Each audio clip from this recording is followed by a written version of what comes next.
नमस्कार दोस्तों, मैं विनय शर्मा, वास्तु एक्सपर्ट और एस्ट्रोलॉजर, आप सभी का अपने चैनल में बहुत बहुत स्वागत करता हूं और आशा करता हूं कि आप सब स्वस्थ होंगे, सुरक्षित होंगे।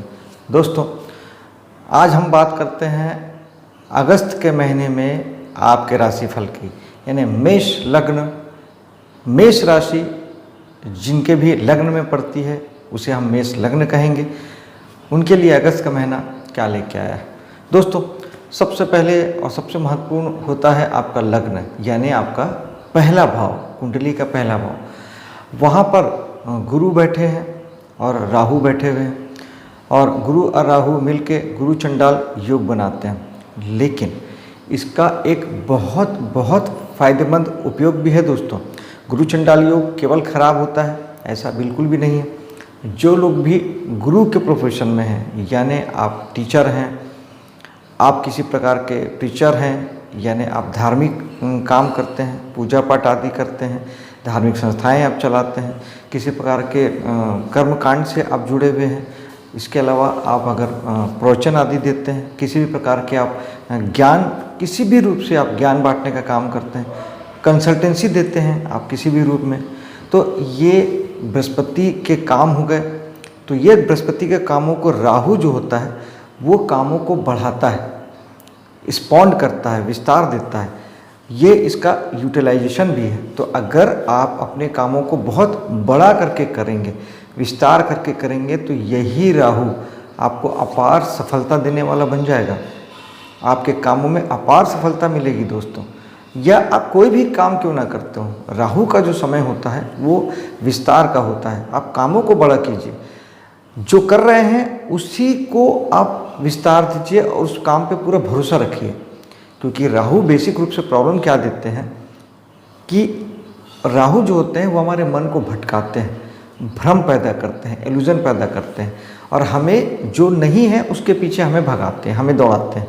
तो इस बात का विशेष ध्यान रखिएगा कि जो कर रहे हैं वो करते रहिए, आपको कहीं कोई दिक्कत, कोई तकलीफ आपको नहीं आएगी।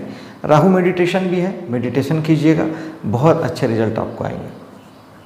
धन भाव की ओर चलते हैं। धन भाव के स्वामी शुक्र आपको 6 तारीख तक आपके रहेंगे चौथे भाव में, यानी आपके मकान के भाव में, आपके वाहन के भाव में। तो जो लोग भी वाहन के बिजनेस से जुड़े हैं, खरीदी बिक्री से जुड़े हैं, या किराए वगैरह से देते हैं, जैसे ट्रांसपोर्ट वाले जैसा देते हैं, ट्रेवल्स वाले जैसा देते हैं, या जो लोग बिल्डर हैं, मकान बनाते हैं, खरीदते बेचते हैं, या जो लोग कमीशन दलाली के बेस पे मकान खरीदी बिक्री का काम करते हैं, या किसी भी रूप से आप घर से जुड़ के कोई काम करते हैं, वास्तु कंसल्टेंट आप हैं, या फिर आप किसी प्रकार से अनाज वगैरह का व्यापार करते हैं, तो फिर पैसा वहाँ से बहुत अच्छी मात्रा में शुक्र आपको देंगे 6 तारीख तक। और उसके बाद शुक्र चले जाएंगे आपके पंचम भाव में। तो फिर आपको जो धन की प्राप्ति है वो इस महीने या तो संतान से होगी, और अगर आपकी संतान छोटी है तो फिर कहीं ना कहीं आप कला जगत से जुड़ेंगे, हीलिंग से जुड़ेंगे, बुद्धि से जुड़ेंगे, ज्ञान से जुड़ेंगे। पंचम भाव हमारे ज्ञान का होता है, पंचम भाव हमारी खोपड़ी का होता है। तो कहीं ना कहीं आप अपनी बुद्धि लगाएंगे, अपना ज्ञान लगाएंगे, और उसके बिहाफ में आपको पैसा प्राप्त होगा। पंचम भाव हमारे पूर्व जन्म का भी होता है, तो पूर्व जन्म के कर्मों से यानी प्रारब्ध से भी आपको धन की प्राप्ति हो सकती है। और साथ ही पंचम भाव हमारे कला जगत का होता है। तो अगर आप किसी भी प्रकार से कला की किसी भी विधा से जुड़े हैं, आप डांस करते हैं, आप गाना गाते हैं, आप चित्रकारी करते हैं, पेंटिंग करते हैं, इस प्रकार का कोई भी अन्य कला का कोई भी विधा आपका होगा, तो वहाँ से आप अच्छे पैसे की अर्निंग इस महीने आप कर पाएंगे दोस्तों। अगला भाव हमारे साहस और पराक्रम को दिखाता है, यानी हमारा तीसरा भाव, और हमारी हॉबीज़ को भी दिखाता है। वहाँ के स्वामी बुध आपके पंचम भाव में बैठे हैं, यानी आपका जो साहस है, जो पराक्रम है, इसमें या तो आप संतान के पीछे लगाएंगे, या कला जगत में, कलाकारी में आपकी बहुत सारी ऊर्जा लगने वाली है। आप स्वयं अगर किसी प्रकार की हीलिंग देते हैं, जैसे रेकी हीलिंग होता है या चक्रा हीलिंग होता है, तो वहाँ आपकी ऊर्जा बहुत सारी लगने वाली है। या तो फिर आप बुध नैसर्गिक कारक हैं पढ़ने लिखने के, और पंचम भाव भी हमारे ज्ञान का होता है, तो या फिर अपने आप ज्ञान को बढ़ाने के लिए पूरी एनर्जी, पूरी ऊर्जा आप लगाएंगे। आगे चलते हैं चौथे भाव में। चौथा भाव हमारे शुक्र तो यहाँ पे 6 तारीख तक है ही जिसका फल मैंने आपको बताया। सूर्य यहाँ पर रहेंगे 16 तारीख तक। 16 तारीख तक सूर्य जो कि स्वयं पंचमेश है यहाँ पर रहेंगे, तो आपके जो घर का जो सुख है, जो शांति है, जो मन की शांति है और जो आपका घरेलू जो एटमॉस्फेयर है वो संतान से उत्प्रोत रहेगा। यानी काफ़ी हद तक आपकी संतान आपके घरेलू माहौल को प्रभावित करेगी और कला जगत भी कहीं ना कहीं आपके घरेलू जीवन को प्रभावित करेगा अगर आप उससे जुड़े हैं। और आपके यहाँ घर में कोई कार्यक्रम हो सकता है, नृत्य से, गीत से, संगीत से संबंधित कोई आपके यहाँ आयोजन हो सकता है, कोई संगीतमय कार्यक्रम आप घर में रख सकते हैं। जैसे आजकल कराओके के प्रोग्राम बहुत ज़्यादा घरों घर होने लगे हैं, उस तरीके से आप कुछ प्रोग्राम अपने घर पे रख सकते हैं। कुल मिला के इस महीने आप काफ़ी इन्जॉय कर सकते हैं। आगे बढ़ते हैं पंचम भाव की ओर। पंचम भाव में हमने शुक्र की बात कर ली और उसके बाद आते हैं बुध। बुध की भी हम बात कर चुके हैं। पराक्रमेश बुध जो आपके पंचम भाव में बैठे हैं। सूर्य यहाँ पे आ जाएंगे 17 तारीख को। इस महीने की 17 तारीख को सूर्य जब यहाँ आएंगे तो सूर्य स्वग्रही बन जाएंगे। सिंह राशि यहाँ पे पड़ती है, तो स्वग्रही सूर्य बलवान हो जाएंगे अपने ही घर में। तो पंचम भाव से संबंधित आपको बहुत अच्छे फल इस महीने आने वाले हैं, बहुत शानदार फल आपको आने वाले हैं। पंचम भाव से जुड़ के जो लोग भी काम करते हैं, जैसे आप एजुकेशन के फील्ड में हैं, बच्चों से जुड़ के कोई काम आप करते हैं, कला जगह से जुड़ के आप कोई काम करते हैं, शिक्षा से जुड़ के कोई काम अगर आप करते हैं, कुछ नया क्रिएशन करते हैं, किसी नई चीज़ को आप जन्म देते हैं, क्योंकि पंचम भाव संतान का होता है, तो किसी भी चीज़ को जन्म देने का होता है, किसी नई चीज़ को। तो सारी चीज़ों से अगर आप जुड़े हैं तो बहुत बहुत अच्छे रिजल्ट आएंगे। सूर्य मान सम्मान प्रसिद्धि देंगे, सरकारी सहयोग भी आपको प्राप्त होगा। सूर्य नैसर्गिक पिता के कारक हैं, पिता से भी आपकी बहुत बनेगी। प्रारब्ध के रूप में ही पिता से आपको कोई या तो ज्ञान प्राप्त होगा या प्रारब्ध से आपको धन की प्राप्ति भी हो सकती है, क्योंकि हम पंचम भाव को धन से भी जोड़ते हैं। यहाँ पर बृहस्पति की भी दृष्टि है। इस समय आपके पंचम भाव में 5 ग्रहों का प्रभाव है, सूर्य का, बुध का, मंगल का और बृहस्पति की दृष्टि का और शुक्र सूर्य के 6 दिन। पंचम भाव बहुत बलवान हो गया है। आप पंचम भाव का यूज़ कर सकते हैं। अगर पंचम भाव से आप जुड़े हैं तो आप बहुत शानदार परिणाम लाने वाले हैं। मंगल यहाँ पर रहेंगे 17 तारीख तक। तो मंगल आपकी चूँकि लगने से है, तो आपकी स्वयं की जो ऊर्जा है, आपका पूरा ध्यान इस महीने 17 तारीख तक पंचम भाव में ही लगेगा। फिर वही या तो संतान के पीछे या कला जगत के पीछे या ज्ञान प्राप्ति के पीछे या ज्ञान देने के पीछे, या अगर आप आपके काम करते हैं तो उसके पीछे बहुत सारी ऊर्जा इस महीने आप पंचम भाव में रहने वाले हैं। मंगल 18 तारीख को चले जाएंगे आपके 6ठे भाव में। 6ठा भाव होता है ढिशुम का और कर्जे का।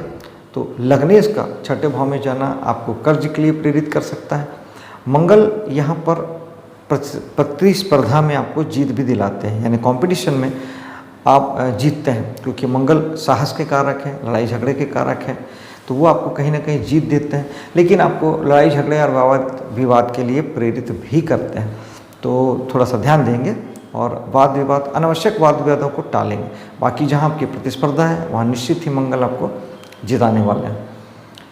सप्तम भाव में चलते हैं। सप्तम भाव थोड़ा सा ध्यान देने जैसा है, महत्वपूर्ण भाव है। एक तो यहाँ बृहस्पति की दृष्टि है। सबसे पहले तो बृहस्पति बहुत शुभ फल देते हैं, लेकिन वो फलों को बढ़ा देते हैं। तो सप्तम भाव के फल बढ़ के आएंगे। जिन लोगों की मैरिज नहीं हुई है उनके लिए पूरी संभावना है कि उनकी मैरिज इस समय में हो जाए, और कुंडली में भी योग संयोग होने चाहिए, दशाओं का क्रम भी अनुकूल होना चाहिए। फिर भी बृहस्पति अकेले इतना दमखम रखते हैं कि वो मैरिज करवा सकते हैं। और साथ ही यहाँ पर केतु विराजमान है। एक तरफ जहाँ बृहस्पति आपको मैरिज के लिए प्रोत्साहित करते हैं, आपको एक्स्ट्रा मैरिटल अफेयर के लिए भी प्रोत्साहित करते हैं, क्योंकि बृहस्पति एक्चुअली बढ़ाते हैं। सप्तम भाव हमारे विपरीत लिंग से हमारे संबंधों को दिखाता है, तो वो उसको बढ़ाते हैं। आपके बिजनेस को बढ़ाएंगे, आपके पार्टनरशिप के आपके रिलेशनशिप को बढ़ाएंगे। पार्टनरशिप के साथ आप कोई काम करना चाहें तो इस समय में कर सकते हैं। नए काम के लिए बृहस्पति बहुत अच्छे हैं, लेकिन यहाँ केतु भी विराजमान है। अब केतु जहाँ होते हैं वहाँ की चीज़ों से वो विरक्त करते हैं, डिटैच करते हैं। तो हो सकता है आपको कि जो पहले से जो रिश्ता आपका चला आ रहा है, पहले से जो बिजनेस आपका चला आ रहा है, उसमें किसी प्रकार की बाधा आए या आप चेंज करने की सोचें या केतु उसे चेंज करना चाहें। आपके मन में बहुत सारी बातें आ सकती है कि काम मैं चेंज कर दूं क्या। तो उसके लिए आपको एक ही मेरी सलाह है कि आप जिन भी चीज़ों से जुड़े हैं, जो बिज़नेस आप कर रहे हैं, जो जीवन साथी आपके पास है, उसको लेके आप थोड़े से तटस्थ रहें। उनको लेके कोई बहुत सारी प्लानिंग ना करें, कोई भविष्य की योजनाएं ना बनाएं और कोई उनसे चाहते ना पालें। तो ये सब कुछ बरकरार रहेगा, सब कुछ बहुत अच्छे से चलेगा, बिजनेस भी चलेगा और जीवन साथी भी चलेगा। आप उनसे अपेक्षाएं लगाएंगे, आप कुछ ज़्यादा सोचेंगे, भविष्य की योजनाएं बनाएंगे, तो निश्चित रूप से केतु आपको इसमें ब्रेकेज दे सकते हैं, क्योंकि केतु रुकावट और ब्रेक के कारक ग्रह हैं और विरक्ति के भी कारक ग्रह हैं, डिटेच करते हैं। तो यहाँ से आपको वो डिटेच कर सकते हैं। आप तटस्थ रहेंगे, केतु योगी है, आप खुद योगी बन जाएंगे, केवल वर्तमान में रहेंगे और कोई भविष्य की प्लानिंग नहीं करेंगे। तो फिर आप स्वयं, केतु जहाँ होते हैं, बस उसके लिए एक सबसे बेहतरीन उपाय यही होता है कि आप वहाँ से स्वयं विरक्त हो जाइए। आप केतु ही बन जाइए, कोई दिक्कत नहीं आएगी, कुछ नहीं छूटेगा, सब कुछ एज इट इज़ रहेगा। और आप जिन चीज़ों के प्रति विरक्त होंगे या छोड़ेंगे, वो चीज़ स्वयं आपके पीछे आएगी। करके देख लीजिएगा। आगे चलते हैं भाग्य की ओर। भाग्य में बृहस्पति की दृष्टि पड़ रही है, बहुत अच्छी दृष्टि है। भाग्य के स्वामी हैं बृहस्पति आपके, और अपने ही भाव को दृष्टि डाल रहे हैं, तो डबल उसे बलवान कर रहे हैं। बृहस्पति की दृष्टि ऐसे भी बहुत बढ़ाने वाली होती है। बृहस्पति स्वयं भाग्य के कारक ग्रह हैं, ब्लेसिंग्स के ग्रह हैं, शुभता के ग्रह हैं, ईश्वरीय मदद के कारक ग्रह होते हैं। तो इस समय में भाग्य आपका दुगना आपका साथ दे रहा है, क्योंकि भाग्य के स्वामी बृहस्पति स्वयं अपने भाव पर दृष्टि डाल रहे हैं। तो किस्मत आपके साथ है, भाग्य आपके साथ है। इस समय में जो काम भी आप करेंगे, बहुत ही पावरफुल रूप से, बहुत ज़बरदस्त रूप से भाग्य उसमें आपका साथ देगा और काम 100% आपका बनने वाला है। पिता का स्वास्थ्य भी अच्छा रहेगा और पिता को लेके भी आप काफ़ी कंफर्टेबल रहेंगे, काफ़ी सुख अनुभव करेंगे। दसम भाव में आते हैं। दसम भाव में हमारे शनि की राशि है मकर राशि, और शनि स्वयं जाके अपनी स्वयं की मूल त्रिकोण राशि एकादश भाव में जाके बैठ गए। तो दशमेश का एकादश में बैठना ये एक अच्छी बात है, शुभ फलदायक है। शनि बलशाली हो गए हैं, अपने ही भाव में हैं, अपनी राशि में हैं। तो निश्चित ही शनि बहुत बहुत बहुत ताकतवर हो गए हैं और आपके भाव को काफ़ी बलवान करते हैं। निश्चित तौर पे वो एकादश भाव के फलों को, क्योंकि शनि जहाँ होते हैं उस भाव को बलवान करते हैं, वहाँ कोई बिगाड़ नहीं करते, तो आपको वहाँ के अच्छे फल प्राप्त होंगे। दोस्तों यारों के साथ संबंध मधुर होंगे, रिलेशनशिप मजबूत होंगे। आपके समाज में, सोसाइटी में, एनजीओ से जुड़ के आप कोई काम करते हैं तो उसके बहुत अच्छे रिजल्ट आने वाले हैं। इच्छा पूर्ति और लाभ का भाव है एकादश भाव, तो निश्चित तौर पे आपकी इच्छा पूर्ति भी होगी, लाभ की भी प्राप्ति होगी। लेकिन शनि के लिए एक बेसिक चीज़ याद रखिएगा, शनि मेहनत के कारक ग्रह हैं, अनुशासन के कारक ग्रह हैं। आप एकादश भाव के जिन भी विषय से जुड़े हैं, अगर उसके प्रति आप बहुत मेहनत करते हैं, एकाग्र रहते हैं और अनुशासित रहते हैं, तब ये फल और अच्छे आएंगे।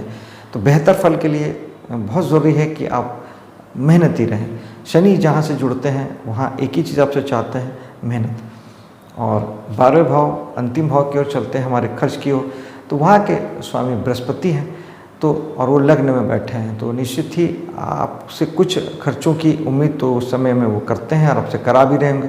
लेकिन चूँकि बृहस्पति शुभ ग्रह हैं, पॉजिटिव ग्रह हैं, तो आपको जो पैसे आपके खर्च हैं, वो पहली बात तो लग्न में बृहस्पति हैं, तो वो आपके पीछे आपके पैसे खर्च होंगे, स्वयं के पीछे, आपके मन से आपके लिए ही पैसों का खर्च वो करवाएंगे। और दूसरा, बृहस्पति चूँकि शुभ ग्रह हैं, तो ये मैंने देखा है स्वयं के अनुभव में, ये बृहस्पति शुभ कामों में बहुत पैसा खर्च करवाते हैं और पूजा पाठ धार्मिक कार्यों में पैसा खर्च करवाते हैं।